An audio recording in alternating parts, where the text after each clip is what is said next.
Bienvenidos a Hagamos las Paces, un espacio para conversar acerca de la paz en Colombia. Hoy tenemos un invitado muy especial, el doctor Humberto de la Calle, jefe del equipo negociador del gobierno colombiano ante las FARC en las conversaciones que se están adelantando en La Habana, Cuba. Doctor de la Calle, muchas gracias por su presencia. La primera pregunta es la que tienen en mente muchos colombianos. ¿Sí será posible llegar a un acuerdo esta vez? Usted sabe muy bien que la gran mayoría de los colombianos apoyamos el proceso de paz, pero también es cierto que 2/3 partes de los colombianos son escépticos. No creen que va a ser posible alcanzar la paz. ¿Por qué esta vez sí será posible? Bueno, en primer lugar, Mauricio, un gran saludo y mil gracias por su invitación para este programa que me parece realmente muy pertinente y muy oportuno. Yo comienzo por lo primero que usted me ha dicho. Estando allá en La Habana, cara a cara, frente a los delegados de las FARC, yo quiero transmitirle a los colombianos mi convicción de que es posible lograr la paz. Yo no estoy diciendo que va a ser seguro que la logremos. Estos procesos tienen enormes complejidades y dificultades, pero yo detecto, primero, que hemos avanzado, segundo, que es posible, y también que las FARC tienen auténtico interés en buscar una salida a este largo conflicto. Ese es, dijéramos, mi punto de partida. El diagnóstico que usted ha hecho me parece que es absolutamente correcto. Uno siente, no solo en las encuestas, sino en la vida real, puede palpar el apoyo creciente al proceso. La gente quiere el proceso, pero al mismo tiempo duda. Yo creo que duda, entre otras cosas, porque en el pasado ha habido tremendos fracasos. Pero en estas circunstancias actuales y concretas, un proceso digno, serio, realista y eficaz, que es lo que estamos adelantando en La Habana, nosotros creemos que hay diferencias sustanciales con el pasado y que eso nos permite guardar una muy seria esperanza de que vamos a tener éxito en este esfuerzo que es histórico para Colombia. Doctor de la Calle, ustedes han logrado ya ponerse de acuerdo en el punto número 1, reforma rural integral, y en el punto número 2, participación política. Nunca antes, dicen los expertos, se había avanzado tanto en dos temas cruciales. Sin embargo, muchos colombianos tienen la sensación de que no conocen bien lo que se acordó ahí, no están seguros de la transparencia total. ¿Por qué no se les cuenta y se les explica en detalle lo acordado? Sí, me parece que esta es una pregunta muy importante, porque siempre circula mucho la tesis de que están negociando de espaldas al país, que qué será lo que está pasando allá, qué será lo que están entregando. No, lo primero es que yo quiero explicar cuál es el propósito de la confidencialidad, que además ha sido universal. No hay proceso en el mundo de esta naturaleza que haya tenido éxito sin un margen de confidencialidad. En la medida en que uno termine negociando por los micrófonos, lo que hace es distanciar a las partes. La confidencialidad es la que permite entrar en aproximaciones e ir construyendo, como se ha hecho, las posibilidades de un acuerdo. Pero eso no quiere decir que el acuerdo sea secreto o que estemos de espaldas al país. Primero, casi al final de cada ciclo, yo mismo personalmente he explicado a los colombianos qué ha ocurrido en cada ronda de conversaciones. Y además hay una enorme cantidad de comunicados conjuntos, conjuntos quiere decir que son no la voz del gobierno, sino la voz de ambas partes, también con precisiones sobre lo ocurrido de manera bastante transparente.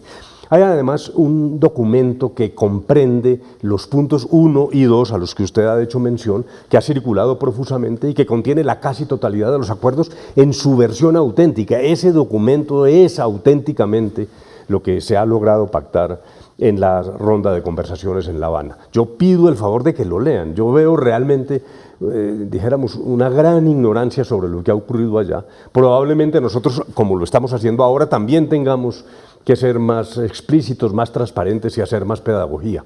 Pero lo que ha ocurrido es un logro, como usted lo señala, sin antecedentes, que implica una profunda transformación del campo y una apertura de los linderos de nuestra democracia para hacerla más vigorosa y más incluyente. Y eso no tiene antecedentes en las conversaciones con este grupo guerrillero. Doctor de la Calle, ¿y serán en última los colombianos quienes aprobarán ese acuerdo?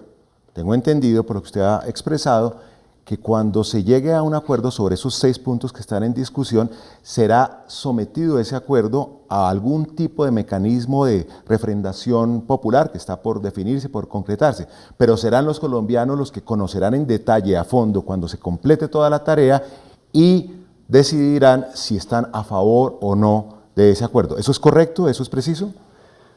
Sí, Mauricio, es absolutamente correcto. El punto 6 del Acuerdo General de La Habana, que es el que contiene por primera vez una agenda precisa. Allá no estamos hablando de lo divino y lo humano, estamos hablando de elementos concretos ya pactados como agenda para esta fase 2 de las conversaciones. Pues en esa agenda está convenido en el punto 6 que habrá un esquema de garantías y luego un mecanismo de refrendación, como usted lo señala. Mecanismo de refrendación que tiene que ser discutido entre ambas partes. Pero cualquiera que sea la forma que se adopte para esa refrendación, en esencia de lo que se trata es, como usted lo ha dicho, que son los colombianos realmente los que deciden. Es cada uno de ustedes el que toma la decisión sobre si el acuerdo que logremos, que por decirlo así es como una especie de borrador de acuerdo, que solo tendrá vigor y eficacia en la medida en que los colombianos entiendan que es un paquete completo, equilibrado. Habrá que hacer concesiones, pero también ganaremos en beneficio de la paz, de la tranquilidad, de la terminación de un conflicto tan sangriento. Luego, la última palabra la tiene cada colombiano en su conciencia. Hablemos, doctor de la Calle, de un tema sensible. Mucha gente manifiesta su rechazo o su escepticismo al acuerdo de paz porque supuestamente va a haber impunidad. ¿Es eso cierto? ¿Qué grado de sacrificio de justicia se va a tener que aceptar para que haya paz? ¿Cómo es ese balance entre justicia y paz? ¿Qué tanta impunidad va a ser cierta? ¿Y cuáles son las excepciones? Por ejemplo, los delitos de lesa humanidad o los crímenes de guerra, etc. ¿Por qué no le explica a los colombianos cómo funciona ese tema tan delicado de la justicia transicional? Sí, yo creo que hay que comenzar por señalar, como usted lo ha dicho con absoluta corrección y precisión, dijéramos, en el mundo de hoy no hay lugar a esas amnistías incondicionales. Para ponerlo en términos colombianos, lo que ocurrió en el año 91 con los grupos guerrilleros, los 4 grupos guerrilleros de aquella época, no se puede repetir. En aquel entonces no aparecieron las víctimas y simplemente se hizo borrón y cuenta nueva. Ni los estándares jurídicos nacionales, las decisiones de todas las cortes, la normatividad vigente, ni esos estándares internacionales, las normas que hoy son el tejido del derecho penal internacional, permiten una amnistía incondicional. Luego eso realmente no va a ocurrir y eso para nosotros es suficientemente claro. Pero ¿qué pasa cuando hay violaciones masivas de derechos, como ha ocurrido en Colombia durante ya casi 50 años? Que hay que entrar en una fase de transición, lo que suele llamarse justicia transicional. Es necesario un mecanismo especial, transitorio, breve, para, dijéramos, lograr que aflore la verdad, que se sepa qué ha ocurrido, que cada parte afronte sus víctimas, que dé la cara, que entre en un proceso de reparación. El Estado ya está reparando, el Estado ha dado los primeros pasos. Tenemos leyes ya para reparación de las víctimas. Ese proceso, dijéramos, implica concesiones, pero también implica que el resultado es el afianzamiento del Estado de Derecho. Esto es bastante importante. La gente dice, bueno, ¿qué sapo nos tenemos que tragar? No, es mucho más que eso.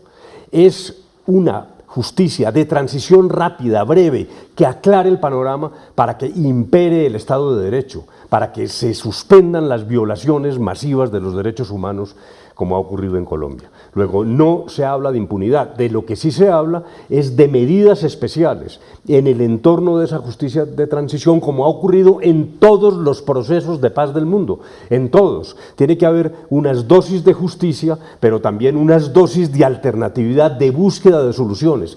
Y nosotros tenemos la convicción de que al amparo de esa sombrilla internacional y de las decisiones nacionales hay espacios en el territorio, por ejemplo, de las penas, para buscar algunas alternativas que terminen satisficiendo a las víctimas, pero particularmente también al Estado colombiano, a la sociedad. No se trata de venganza, se trata de reparación, que es la que abre, dijéramos, el territorio para una reconciliación profunda entre los colombianos.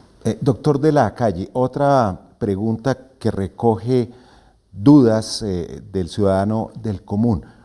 ¿Por qué una negociación de paz sin cese al fuego? Es muy difícil creer en la paz cuando todos los días hay muertos o con mucha frecuencia, e incluso casos muy terribles de actos terroristas en donde ciudadanos que no tienen nada que ver con el conflicto son víctimas de esos atentados.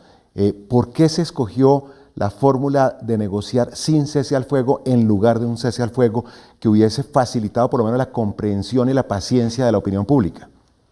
Pues usted me ha formulado la pregunta más difícil, la más delicada. No difícil de contestar, sino aquella pregunta que realmente tiene un contenido humano muy dramático.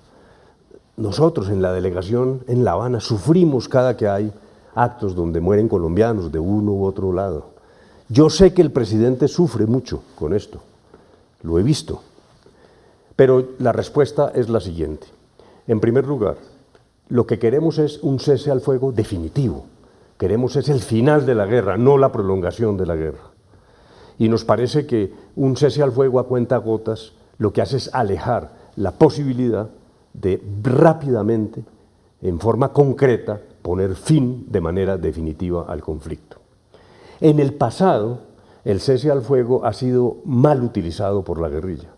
En gobiernos anteriores se hizo una tregua que fue utilizada para expandir la capacidad militar de la guerrilla. Eso no lo debemos repetir, es un error, mejor dicho, es una lección de la historia que está allí grabada y que no hay que repetir. El no cese al fuego es también una garantía para el Estado de cómo continúa cumpliendo a través de las fuerzas militares y de policía sus deberes constitucionales de proteger la vida de todos en todos los rincones de Colombia. Pero le agrego lo siguiente, para profundizar un poco más. La única fuente de violencia en Colombia no son las FARC. Entonces, ¿qué ocurriría en un cese al fuego si las BACRIM, otros grupos, si tenemos ese manto terrible del narcotráfico? Va a ser al otro día un rosario de recriminaciones mutuas. ¿Quién violó la tregua? ¿En qué sitio? Realmente esto se vuelve inmanejable. Yo asistí a las conversaciones de Caracas en el año 91 como ministro de gobierno en aquel entonces y el primer punto fue el cese al fuego y no pudimos salir del primer punto porque realmente exige una energía tan grande, una negociación de cada uno de los puntos de concentración de la guerrilla, qué fuerzas garantizan la seguridad de la guerrilla en un momento en que todavía no hay confianza entre las partes, que lo que indica la historia es que debemos hacer lo que estamos haciendo. Primero tener el acuerdo básico sobre la terminación del conflicto y allí sí dar el paso del cese al fuego definitivo. En este manto de violencias cruzadas, un cese al fuego ahora no es realmente muy buena idea, así nosotros suframos como sufren los colombianos por algo que parece tan lógico, usted lo ha dicho. Bueno, pero si están conversando, ¿por qué no dejan de disparar? Es muy triste decirlo, pero nosotros estamos seguros de que estamos recorriendo el camino que más le conviene a Colombia. Doctor de la Calle, supongamos por un instante, Dios quiera, que se logra firmar el acuerdo para terminar el conflicto y empezaríamos la etapa del posconflicto. También es cierto que algunas medidas de posconflicto ya se están aplicando en Colombia, por ejemplo, la reparación de víctimas y la restitución de tierras. Pero quiero que expanda un poco el concepto de posconflicto. ¿Qué es el posconflicto? ¿Cuáles van a ser los desafíos, los retos? Los colombianos que lo están escuchando y lo están observando en este momento, ¿qué tienen que aprender y entender de lo que va a representar para Colombia esa fase de posconflicto? Sí, yo diría que el posconflicto se resuelve, se trabaja en dos planos distintos. Para esquematizar, yo diría que hay elementos de carácter material, pero también hay elementos de carácter espiritual, que son tanto o más importantes que los primeros.